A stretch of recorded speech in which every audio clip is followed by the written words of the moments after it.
Welcome to the Deep Dive, your shortcut to becoming truly well-informed.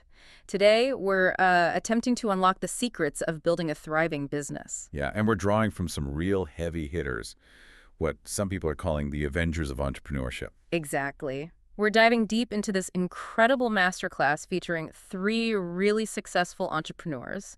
We're going to unpack their often different perspectives and, importantly, their actionable frameworks. Frameworks for creating, scaling, and, ultimately making millions. So get ready for, hopefully, some surprising insights. We're covering everything from mindset To finding winning ideas, closing sales, like really closing them, and even looking at the future of content and wealth creation. And this is all tailored to give you those key nuggets of knowledge, those insights you can actually use to, elevate your own entrepreneurial journey. Doesn't matter where you're starting from. Right.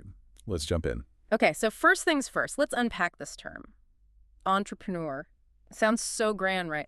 But one of our experts really stripped it back. Yeah, they brought it down to basics.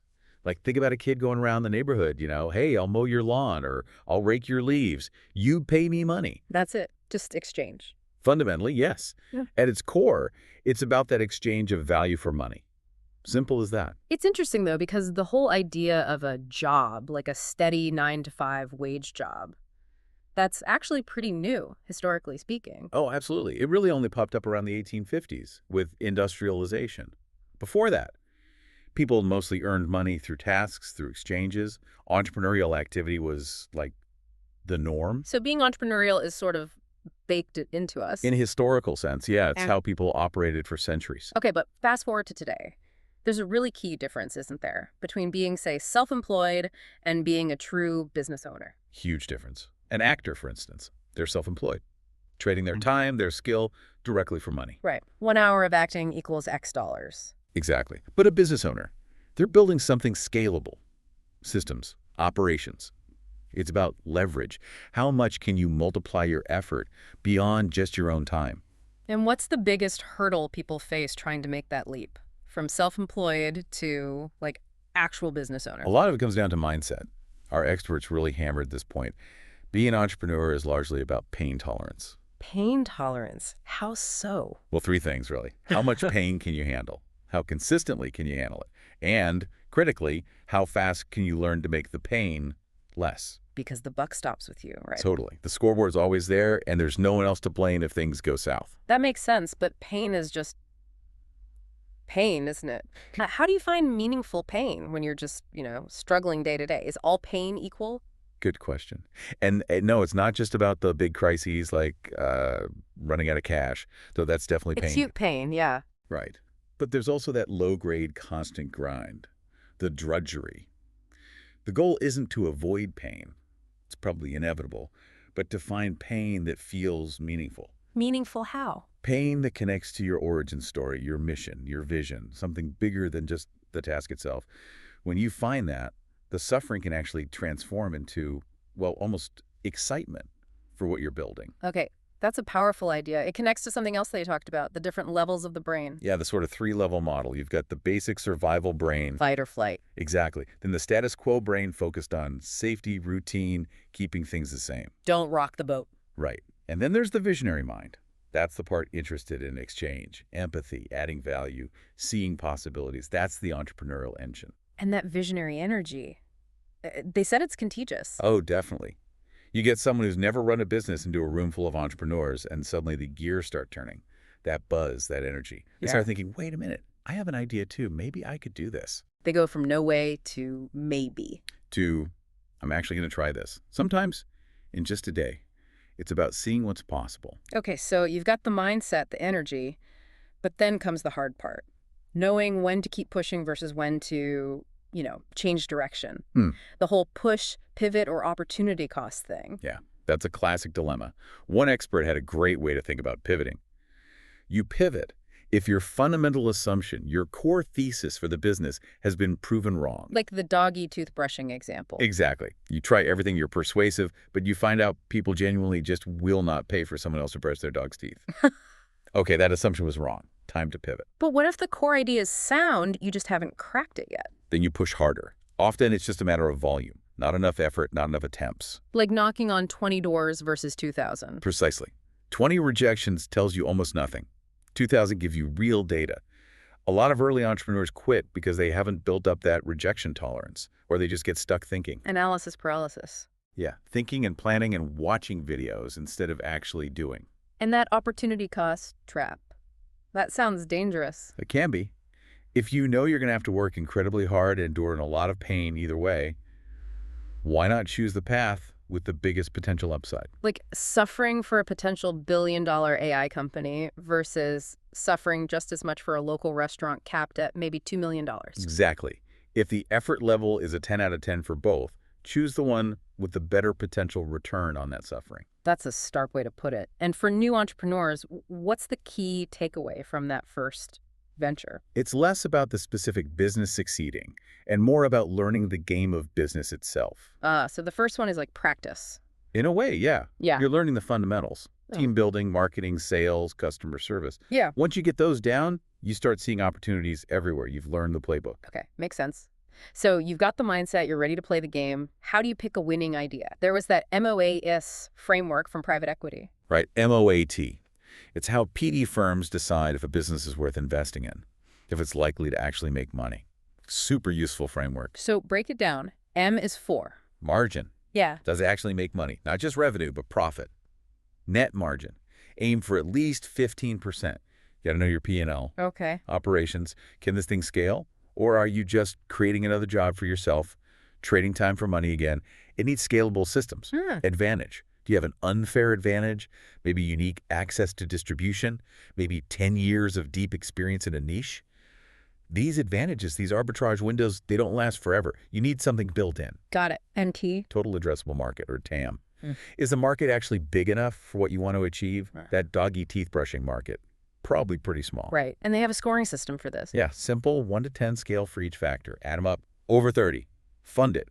Green light. 20 to 30. Fix it. There are issues, but maybe salvageable. Under 20. Flee it. Run away. Don't waste your time. And especially now with AI changing everything. Oh yeah. Assume your current model is on borrowed time. AI is a massive opportunity to rethink, pivot, use that MOAT framework to see where the real defensible value is. Beyond MO8, what else makes an opportunity good? Well, ideally, it builds on your background, your knowledge, network, reputation. That gives you a head start. Makes sense. Leverage what you've got. And it needs to solve a real pain, something measurable that people are actively trying to get away from. Motivation often comes from deprivation, right? What are people lacking that you can provide? And crucially, do they have money? Yes. Yeah. Target people who can actually afford your solution. The top 10% of the market controls something like 60% of disposable income. Business owners, executives, folks with wealth. It's often easier than fighting for pennies in the mass market. Okay. And the last one, passion, but defined differently. Yeah, not just, I enjoy this. It's defined as a willingness to suffer for it. Delayed gratification. Would someone watching you objectively say, wow, they are really willing to go through the ringer for this? Like an adult marshmallow test for your business idea? So when you're brainstorming, trying to find your starting point, they suggested thinking about pain, passion, or profession. Right. Pain. Something personal you overcame. Maybe an eating disorder. Maybe dealing with your kids' allergies. You already have deep knowledge and empathy. Or passion. A hobby you're obsessed with. You know the nuances, the community. Or profession. Just taking what you already do for an employer and doing it for yourself, like going from staff accountant to fractional CFO. So in each case, you've already got a head start on the delivery or the knowledge. Exactly. Your main challenge then becomes learning the how promotion and sales. How do you get people to know about it and buy it? That segues nicely. Let's talk sales. One of the most counterintuitive points was selling to the rich, the high-value clients. They said it's often easier. That sounds wrong. It does sound wrong, but think about it. That home inspection example. Yeah, the luxury rebranding. Right, just adding luxury to the name and ads, targeting wealthier homeowners. They increased margins by 45%. Saved the business. It wasn't about doing more inspections. And the expert whose agency worked with huge companies like Coke and Uber. Yeah. So those big clients, despite massive budgets, often needed less hand-holding and signed off faster than the small clients scraping together $10 K where every decision was agony. Why do you think that is? Well, partly they have less personal risk tied up in that specific amount. Also, sometimes wealthy or successful people see a bit of themselves in a younger, hardworking entrepreneur. They're less price sensitive, more focused on the result. So selling cheap feels safe, but it actually makes life harder. Often, yeah. Kills your margins, makes it impossible to afford advertising. High-value clients give you breathing room. Which leads directly to pricing. That stat was wild. If you're pricing right, 7 out of 10 people are saying no. I know, right? It feels so wrong. But if your close rate is like 80%, you are almost certainly undercharging, probably by a factor of 2 or 3x. Like the gym owner who just added a zero, or tripled prices anyway. Triple prices, lost a third of the customers. Sounds bad, right? Terrifying. But he ended up making twice the revenue, with 2/3 less cost and hassle. Exponential profit increase from one counterintuitive move. So it's about finding the right price point, not just the one that gets the most yeses. Exactly. And thinking about value metrics, charging differently based on usage or value derived. Like type form. $50 for me, maybe $1,000 for a giant company using the same tool, way more. Perfect example. Same core product, vastly different price based on value and usage. And that customer pyramid, the 1%, 90% breakdown. Right. Top 1% has maybe 15% of the budget. The next 9%, the affluent niche, has like 45%. And the bottom 90% share the remaining 40%. So for small businesses, that 9% slice is often the sweet spot. Often, yeah. They have money, they shop based on passion or finding unique solutions, and they have the potential to grow into your top 1% clients over time. Okay, so how do you build the confidence to charge those prices, to approach those clients? It sounds daunting. Repetition, repetition, repetition. One expert said it's courage for the first 30 times, then maybe a tiny bit of confidence. Then you just keep doing it. Outwork yourself until it becomes boring. And having lots of options helps. Absolutely. Abundance creates confidence. If you have tons of leads, you develop that with or without you energy. You're not desperate for any single sale. Which avoids the do-nothing trap, the endless thinking. The mental masturbation, as one expert bluntly put it, instead of taking action. And preparation, how key is that? Hugely key. Obsess over it. Deep research, use AI tools, whatever it takes. Create detailed strategy docs. Show you've done the work. That level of preparation can genuinely overcome years of experience sometimes. People hire for that demonstrated competence and obsession. All the time. It's rare, and it stands out. So reaching out to these high-value folks, key tip. Don't confuse famous with rich. Critical point, lots of very wealthy people fly under the radar. They're often more accessible than celebrities. That expert who emailed the $50 million guy who was just delighted to hear from him, perfect example. And the proof story format for outreach. Yeah, simple and effective. I did specific thing with specific type of person. We got great result explained. Here's how I think I could do something similar for you, step by step. Leveraging the public domain, too, like posting analysis of their work. Smart move. Post a video or article analyzing or complimenting their work, tag them, get some friends to comment. It catches their eye. Plus, your lead gen doubles as content. Okay, closing the sale, the big mantra, proof beats promise. Always. People are skeptical. They need to see it, not just hear it.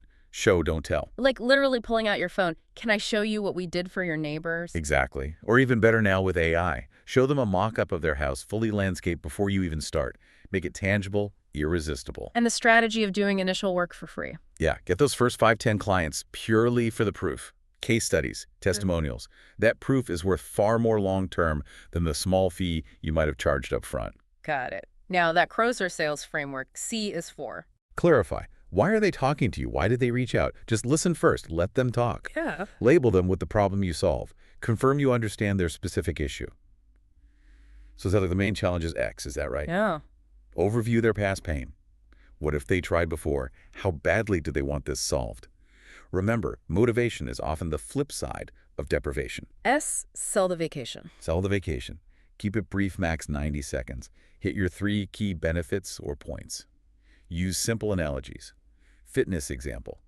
We focus on 3 things: fitness, nutrition, and accountability. Right. Simple. Explain concerns. Address the potential no's head on before they even raise them fully. And finally, R. Reinforce their decision. Once they say yes, transition smoothly to onboarding. Tell them they made a great choice. Lock it in. Beyond the framework, body language and voice matter hugely, right? Yeah. Speaking less closes more. Fascinating, isn't it? Less is more. Control your speed, cadence, enunciation, volume. But the most crucial, pauses. And knowing when to strategically raise your voice for emphasis. And that 8-second rule after asking for the sale. Wild. Waiting just 8 seconds of silence increases close rates by something like 30%. Gives them space to sell themselves. It feels awkward, but it works. And the studies on appearance. Makeup for women, professional dress for men. Significantly higher earnings. Yeah, the numbers were stark. 20–40% more for women with makeup, 15–18% for men dressing professionally. It's about those unconscious biases around status, competence, first impressions. Like it or not, it matters. Wow. Okay, one last sales tactic. Pitching the assessment. Super powerful. Look, I don't know for sure if I can help you yet, but if we go through this assessment together, we'll figure it out. Why does that work so well? Psychology. A little bit of friction at the start makes people value the outcome more, like waiting in line for a luxury store, or that study about the boring group. Taking a survey to join made people rate it higher. So adding some good friction increases commitment. Exactly. It boosts show rates, close rates. Counterintuitive, but effective. All right, let's shift gears. Redefining income. Forget active versus passive. Well, it's more of a continuum. And the experts pointed out most self-made wealthy people focus hard on active income first. That's the engine. Then they diversify. So instead of passive income, think asset income. Yeah, income that follows an asset. Traditional assets, real estate, art, they're okay for preserving wealth, maybe beating inflation, but not for getting rich fast. So what's the alternative for rapid wealth? Performance assets. Things you build, intellectual property, media platforms, code, data, a book, a SaaS tool, a newsletter list with a loyal audience. Anyone can start building those today. And the whole passive income dream is often Promoted by the financial industry that wants to manage your money, often keeping you in lower return investments while they take fees. Building your own thing usually has way higher potential, though also higher risk. You don't get billionaire-level rich in mutual funds alone. So practically, how do you invest in yourself to build that wealth? What are the steps? One expert laid out a repeatable playbook. Step 1, learn to advertise or promote. Get good at letting people know your thing exists. Content, paid ads, outreach, affiliates. Master that skill. Step 2, fast money skills. Yep. Pure skill, zero capital needed up front. Things you can do to generate initial cash quickly, like brokering deals, finding companies for PE firms for a finder's fee. Or activating a dormant email list for a business for a percentage of sales. Exactly. Skill-based plays to get seed capital. Because the path to $100 K isn't the same as the path to $10. Totally different leverage points. You stack skills. Maybe drive Uber for the first 10K. Use that for an ad course or small ad spend to make $10. Reinvest that to make $100. Then use that capital for much bigger, higher leverage moves. It's a ladder. Other paths, partnerships, working for someone great. Absolutely. Go work for the best entrepreneur you can find. Learn their systems, their playbook, while getting paid. Think Kim K working for Paris Hilton or Sheryl Sandberg learning at Google before Facebook. Or negotiate equity in an existing company if you bring capital or crucial expertise. Yes. Bring something valuable to the table, money, skills, connections, and get a piece of the upside. And throughout all this, constantly build. Knowledge, network, reputation, those are your real long-term assets.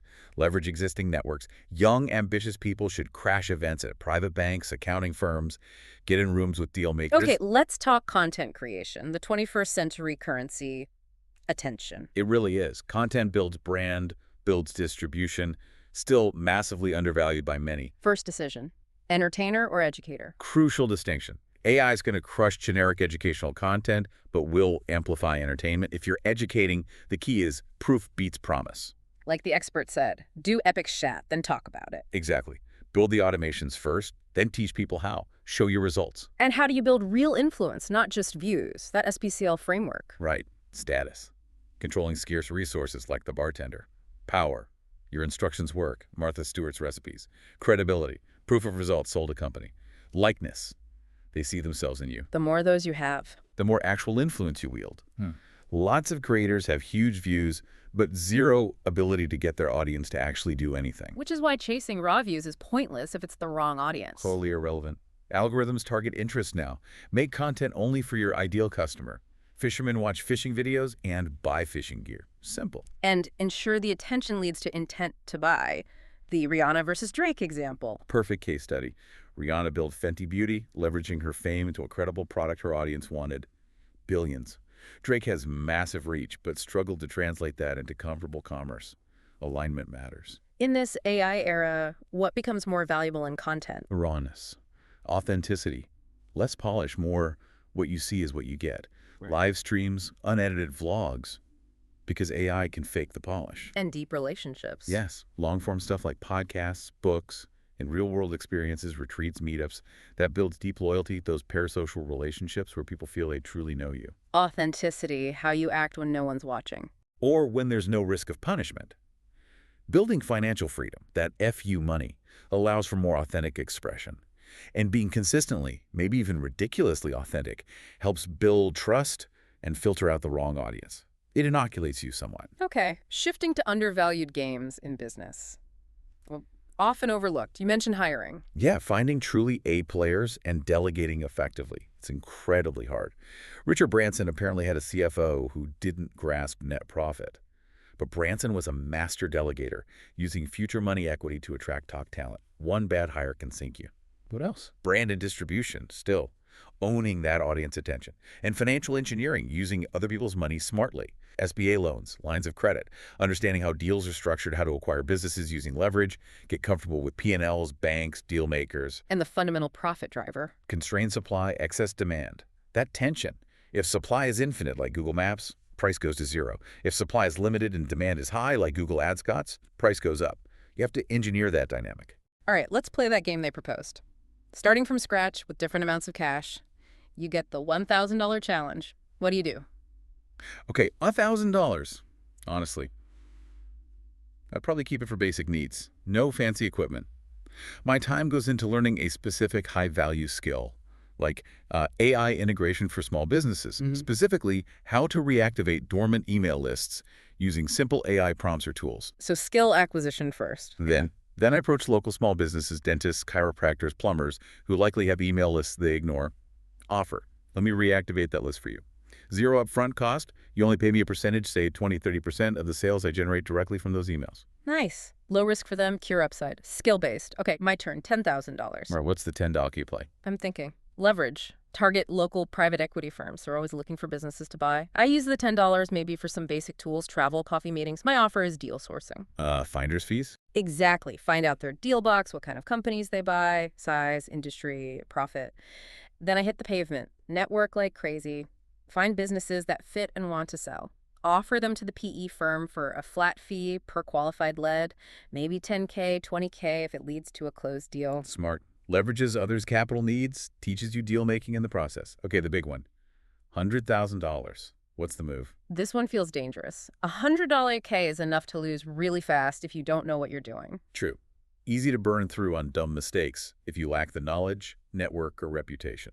So my strategy is acknowledging that lack. I don't try to be the genius founder. Instead, I find a proven, experienced entrepreneur with a great idea, strong network, solid reputation, and I offer them the $100. As investment. As like debt convertible to equity. Maybe aim for 10% equity. But I also offer my hustle, my sweat equity for another 10%. Let the experienced person keep 80%. So you're buying proximity in a system. Exactly. I get to learn from the best, leverage their resources and reputation, almost like buying into a high-end franchise. The $100K is less about the capital itself and more about getting a seat at the right table to learn the game, build my own network and reputation through association. That makes a lot of sense. Leverage experience, not just cash. Wow. Okay. We have covered a ton of ground today, pulled back the curtain on mindset, strategy, sales, future trends, really a deep dive into modern entrepreneurship. Yeah, from finding meaningful pain to mastering pricing, leveraging those performance assets, building real influence. Hopefully you listening have got a much clearer toolkit now. So as you process all this, here's a final thought to chew on. What's one specific game in business, maybe hiring, maybe financial engineering, maybe content that you are now going to obsess over learning? And what's one small, maybe counterintuitive shift you can make based on what we discussed that could unlock some serious growth in your own journey? Definitely dive deeper into the work of the entrepreneurs we drew from today. Their books, channels, it's a goldmine out there. Remember, this deep dive is all about giving you that informational edge. So go out there and apply it. Good luck.